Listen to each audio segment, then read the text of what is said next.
Here's what my fractions program looks like when it runs. So let me just enter a couple of numbers in here. I'll do 1/2 and 3/4. And if I hit the add button, notice it adds them. It gets a common denominator. This is not the lowest common denominator, just gets one by multiplying the two denominators, of course, and then I have to multiply this numerator by the other denominator. You know how to add fractions, and this numerator by that denominator, and of course it adds them.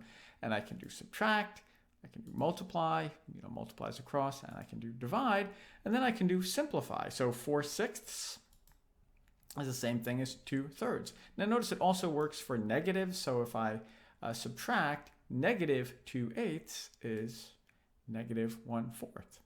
Okay, well, you know how to add, subtract, multiply, and divide, and simplify. I hope that reduces it to the lowest terms. Now, I've written a lot of this for you. I wrote the entire form here. Now, this is in a table, which you might not be familiar with, but it's not that complicated. You can look up HTML tables. This is a row in the table. TD, these are various cells in the table. So here I have an input. You know how this works. Input type text. The name is num1 for numerator 1. The size is 5. And then I have numerator 2, which is this guy. And then this is, of course, just this other stuff is just some fraction bars and so forth. And then I have denominator 1 and denominator 2. And then the output right here, I'm outputting to these two IDs. Answer 1 is this numerator and answer 2 is the denominator. Yeah, okay. And then finally, when I, these buttons right here on the bottom, I'll show you what that looks like.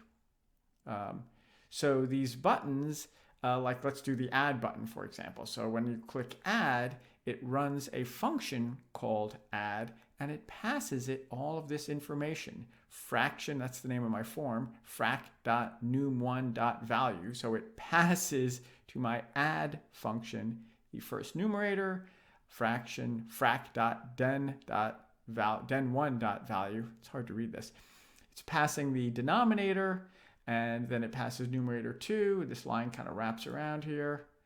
The second numerator value and the denominator value. So anyway, I have all this for you. I've written all the buttons, and when you click them, it is in fact passing the values in these input fields, numerator 1, denominator 1, numerator 2, denominator 2. It's passing those to the functions. So all you have to do is add, subtract, multiply, and divide, and then put the answer into these output fields.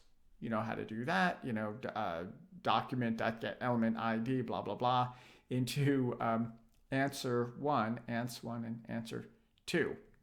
Now, the only thing that's maybe slightly different is this simplify function right here. The simplify function, you can see the button for it.